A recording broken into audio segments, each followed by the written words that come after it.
2022 में जो जीतेगा कैराना, उसी की बनेगी सरकार। कैराना में योगी और अखिलेश का सीधा मुकाबला।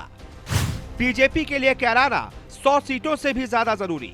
यूपी के जिला शामली में कुल 3 विधानसभा सीटें हैं, जिनमें से एक सबसे संवेदनशील सीट है कैराना। पिछले 9 सालों में यूपी की सियासत इसी कैराना के आसपास घूम रही है। कैराना की लड़ाई के कारण ही योगी का सीएम बनना, बीजेपी का सत्ता में आना सब कुछ तय हुआ था। 2022 की लड़ाई का मुख्यालय बीजेपी ने फिर इसी सीट पर बनाया है। अमित शाह का कैराना की सड़कों पर घूमना, बीजेपी नेता का कैराना में प्रचार करना नाहिद हसन पर भारी पड़ सकता है। यह यूपी की वो सीट है जिसको बीजेपी की मर्यादा से जोड़कर देखा जाएगा। अब सवाल उठता है कि जब इतनी जरूरी सीट है तो फिर बीजेपी ने सपा के 2 बार से जीत रहे नाहिद हसन के सामने 2 बार से हार रही मृगांका सिंह को ही टिकट क्यों दिया? शुरुआत में आप नतीजे पर ना पहुंचे, क्योंकि हम आपको पूरा विश्लेषण दिखाते हैं। 2013 मुजफ्फरनगर दंगे की चपेट में कैराना भी आया था। कैराना से पलायन करने का मुद्दा लोकसभा में भी उठा तो सपा के पास इसका कोई ठोस जवाब नहीं था। यहाँ के तत्कालीन सांसद हुकुम सिंह का दावा था कि 300 हिंदू परिवारों ने पलायन किया था, जिसके बाद देश में भूचाल आ गया और यहीं से बीजेपी को 2017 में जीत का आधार मिल गया। 2017 में तो मामला अलग था, जबकि इस बार बिल्कुल अलग है।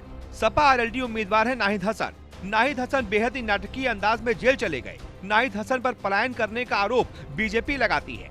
नाहिद हसन ने 2017 में मृगांका सिंह को ही चुनावी मैदान में करारी शिकस्त दी थी। अब सवाल उठता है कि बीजेपी ने 2 बार से हार रही मृगांका सिंह को इस जरूरी सीट पर फिर से टिकट क्यों दिया? और आरएलडी सपा गठबंधन किसानों की नाराजगी और जाटों की नाराजगी के बाद भी मृगांका सिंह ही क्यों जीतेंगी? इसके पीछे सबसे बड़ी वजह है बुआ मृगांका सिंह और भतीजे अनिल चौधरी का एक साथ आना।